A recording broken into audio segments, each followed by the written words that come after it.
এই কোরআনটা যার মধ্যে থাকবে তার হৃদয়টা আলোকিত হয়ে যাবে। কোরআন এমন একটা জ্যোতিময় শব্দ, এমন একটা আসমানী কিতাব, যেই কিতাবের মধ্যে কোনো সন্দেহ নাই, কোনো অবকাশ নাই। যদি কোনো ব্যক্তি এই আল্লাহর কালামকে যদি অবিশ্বাস করে, সেই মুসলমান থাকবে না, কাফের হয়ে যাবে। আর এই কোরআন যার দেহের মধ্যে থাকবে, নফসের মধ্যে থাকবে, পয়গম্বর বলেছেন ওই ব্যক্তি কোরআনটা যদি কলবের মধ্যে নিয়ে কবরের মধ্যে চলে যায়, আল্লাহ রাব্বুল আলামিন এই কোরআনের সাফাতটা কবরের মধ্যে তার জন্য পৌঁছে দিবেন। বলেন সুবহানাল্লাহ। আমার মায়েরা বন্ধুগণ,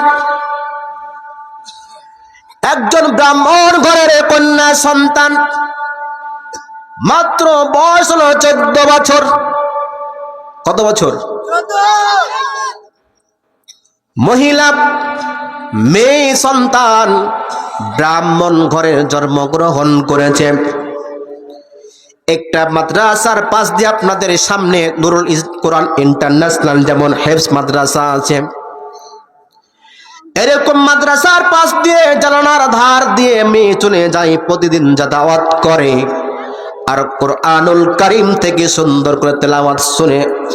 আর রহমানু আল্লামাল কোরআন খলাকাল ইনসানা আল্লামাহুল বায়ান।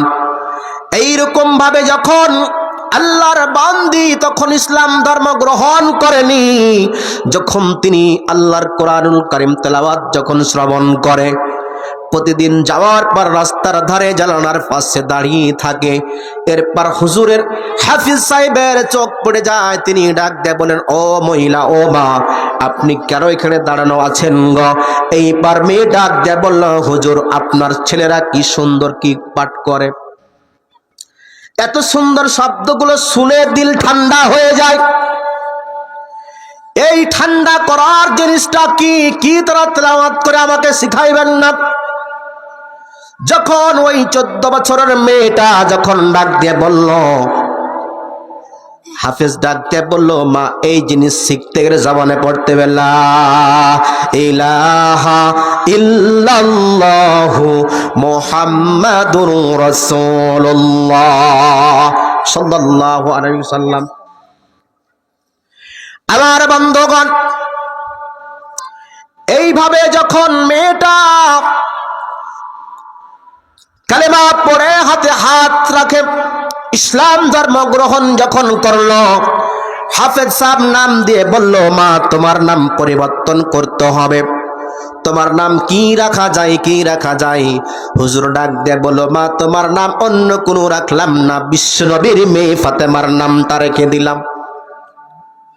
ও ফাতেমা, তুমি যে আজকে মুসলমান হয়েছ, বাসায় গিয়ে কোরআন শিক্ষা গ্রহণ করবে, চুপি চুপি ইশারায় ইশারায় আসবে। তুমি আর বাবা তো ব্রাহ্মণ, একজন ঠাকুর, যদি জানতে পারে তার মেয়ে ইসলাম ধর্ম গ্রহণ করেছে, তাকে টুকরো টুকরো করে জবাই করবে। আমার বন্ধুগণ, ইনসাফ নাই, তারা তো বেইনসাফি, কারণ তাদের মধ্যে আল্লাহর কোরআন নাই। যার মধ্যে আল্লাহর কোরআন থাকবে না, তার মধ্যে কোনো ইনসাফের আলো পাওয়া যাবে না। আবার মায়েরা খেয়াল করে শোনেন, এইবার মেয়েটা বাসার মধ্যে যখন চলে গেল, যাওয়ার পর রাত্রিবেলা মাগরিবের সময় কোরআনুল কারীম থেকে তেলাওয়াত করেছেন, মধুর সুর দিয়ে তেলাওয়াত করে, এত সুন্দর তেলাওয়াত করে, ওয়াদ-দুহা ওয়াল-লাইলি ইযা সাজা মা ওয়াদ্দা'আকা রাব্বুকা ওয়া মা ক্বালা ওয়ালাল আখিরাতু খায়রুল লাকা মিনাল উলা। ফাতেমা যখন আল্লাহর কালাম থেকে তেলাওয়াত যখন শুরু করলেন, এই তেলাওয়াত শোনার পর মাগরিবের পর তার আব্বাজান কিন্তু বাসার মধ্যে হাজির হয়ে গেল। এইবার ব্রাহ্মণ যখন দরজা খোলার পর বাসার মধ্যে যখন অবস্থান করলেন, অবস্থান করার পর মেয়েটার দিকে তিনি, ওই ব্রাহ্মণ কিন্তু ঠাকুর তিনি দাঁড়িয়ে গেলেন, কি যেন একটা কানে আওয়াজ শোনা যায়। আহারে এই আওয়াজটা কি? আওয়াজ কোন দিক থেকে সাউন্ড আসে? কে কি তেলাওয়াত করে? এত দিলটা ঠান্ডা তো হয়ে যায়, শুনতে খুব মজা লাগে, মধুর বাণী। কি বাণী কে পড়ে রে? কে জিন্দাবাস্তা পড়ে না? কেউ রামায়ণ পড়ে কিনা? তিনি গবেষণা করতে লাগলেন, তিনি চিন্তা করতে লাগলেন এটা মহাভারত আছে কিনা, না গীতা আছে, না রামায়ণ পড়েছে, না জিন্দাবাস্তা পড়েছে। একের পর এক তিনি কল্পনা ধারণা করতে করতে হঠাৎ তার মনে পড়ে গেল, না না না, এটা দুনিয়ার কোনো বই না, এটা হলো মুসলমানদের আল কোরআন। বলেন সুবহানাল্লাহ। এরপর ব্রাহ্মণ ঠাকুর লক্ষ্য করলেন সাউন্ডটা আসে কোন দিক থেকে। তিনি ডান দিকে কান ইশারা করা শুরু করলেন। ডান দিক থেকে সাউন্ড শোনা যায় না। বাম দিক থেকে যখন সাউন্ড ইশারা করলেন, বাম দিকে শোনা যায় না। এরপর সামন দিক যখন কান ইশারা করলেন, সামন দিক শোনা যায় না আমার ভাইয়েরা। এরপর যখন পিছন দিকে তার কন্যা সন্তান ফাতেমার রূপের দিকে যখন কানটা ইশারা করেছে, সাথে সাথে শুনতে পাইলেন তার মেয়ের রুম থেকে কিন্তু আল্লাহর বাণী শোনা যায়। বলেন আল্লাহু আকবার। এরপর যখন আব্বাজান শুনতে পাইল তার মেয়ের রুম থেকে কোরআনের বাণী, আল্লাহর বাণী শোনা যাচ্ছে, এরপর মেয়েটার রুমের দিকে হাঁটি হাঁটি পা পা করে আব্বাজান যখন চলে গেলেন, যাওয়ার পর দরজায় গিয়ে নক করার সাথে সাথে ফাতেমা আল্লাহর বাণীটা তিনি কিন্তু গোপন রাখার জন্য চেষ্টা করেছিলেন, কারণ জানে তার আব্বা ব্রাহ্মণ, কোরআনটা তার কাছ থেকে নিয়ে ছিনে দিবে, কোরআনের অমর্যাদা করবে, অসম্মান করবে। আমি মুসলমান হয়ে ফাতেমা কেমনে কোরআনকে অসম্মান করতে দিতে পারি? এই বলে মেয়েটা কোরআনটা লুকানোর চেষ্টা করেছিল। আব্বাজান দেখলো দরজা খুলতে যখন দেরি হয়েছে, আব্বাজান একটা লাঠি দিয়ে দরজাটা ভেঙে দিয়ে দেখলো মেয়ের হাতে কোরআন। এইবার বাবা ডাক দিয়ে বলো, মেয়েরে তুমি কি মুসলমান হয়ে গেছো? তুমি কি কালেমা পড়ে ঈমান এনেছো? তোমার হাতে কেন মুসলমানদের কোরআন রে মেয়ে? এইবার ফাতেমা ডাক দে বলো, আব্বাজান আমি কালেমা পড়ে মুসলমান হয়েছি, আমি মুসলমান হয়েছি, এই কারণে আমি আল্লাহর বাণী কোরআনুল কারীম তেলাওয়াত করেছি। এইবার বাবা ডাক দে বলো, মেয়ে তুমি যেই কোরআনটা তেলাওয়াত করছো কোরআনটা আমাকে দিয়ে দাও। ফাতেমা ডাক দে বলো, আব্বাজান না না বাবা, আমি আপনাকে কোরআন দিতে পারবো না, আমার জীবন চলে যাবে যাক, কিন্তু আল্লাহর বাণী আমি নাস্তিকের হাতে দিতে পারি না। এইবার আল্লাহর বান্দি ফাতেমা ডাক দে যখন বলল, জরম দুখনি বাবা, জন্মদাতা পিতা মেয়ের হাত থেকে জোর করে আল্লাহর বাণী কোরআনটা যখন ছিনিয়ে নিল, ফাতেমা ডাক দিয়ে বলো, আব্বাজান যেই কোরআনুল কারীমটা আপনি আমার কাছে ছিনিয়ে এনেছেন গো বাবা, আমি ফাতেমা আপনাকে বলে দিলাম, আপনি সাক্ষী থেকে যান, আপনি আমার কাছে কাগজের লেখা কোরআন কাটতে পারেন, কিন্তু যে মহান আল্লাহ রাব্বুল আলামিন আমার কলবের মধ্যে যেই 30 পারা কোরআন দিয়েছেন, এই 30 পারা কোরআন কোনোদিন আপনি কাটতে পারবেন না। বলেন আল্লাহু আকবার। বাবা তুমি কেমন আছো ছোট্ট মাটির ঘরে, তোমার কথা হৃদয় মাঝে পড়ছি বারে বারে। বাবা তুমি কেমন আছো ছোট্ট মাটির ঘরে, তোমার কথা হৃদয় মাঝে পড়ছি বারে বারে। বাবা গো বাবা, বাবা গো বাবা, বাবা গো বাবা, বাবা গো বাবা।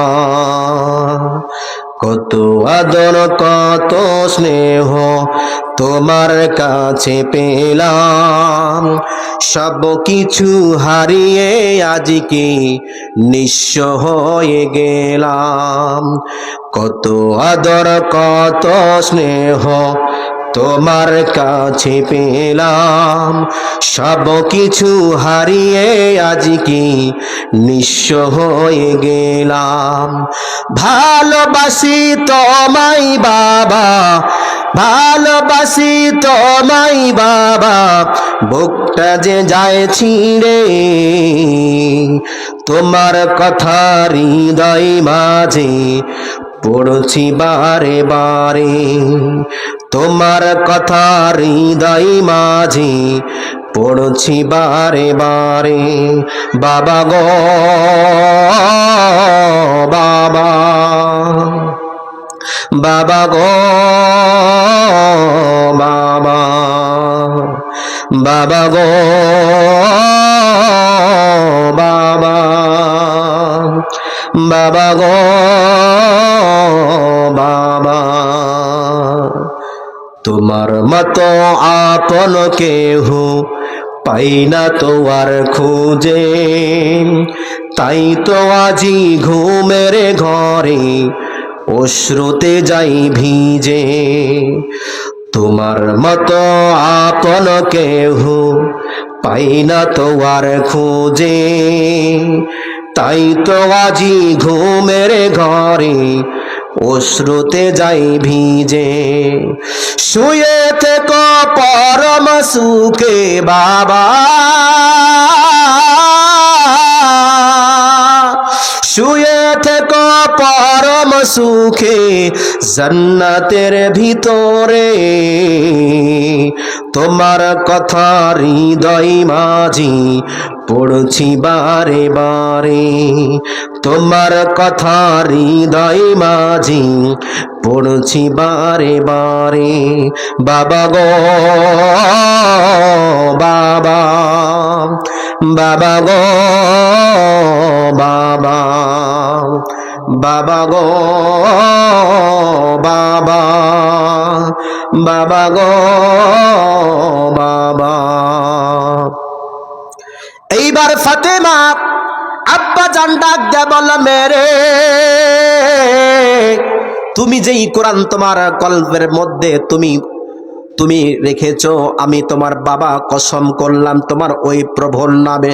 ও আমার মেয়ে, তুমি কান খুলে শুনে নাও, যতক্ষণ পর্যন্ত তোমাকে হত্যা না করব, শুধু হত্যা না, আমি যতক্ষণ পর্যন্ত তোমাকে চিতায় আগুন দিয়ে শ্মশান ঘাটে গিয়ে না পোড়াবো আমি তোমার আব্বা, ততক্ষণ পর্যন্ত এক গ্লাসও আমি পানি পান করব না। বলেন নাউজুবিল্লাহ। কে কসম করলো? বাবা।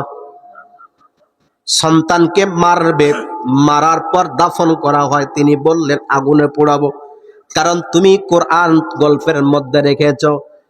কারণ তিনি চ্যালেঞ্জ করেছে কোরআনকে। তাকে জোরে বলেন কোরআন কি?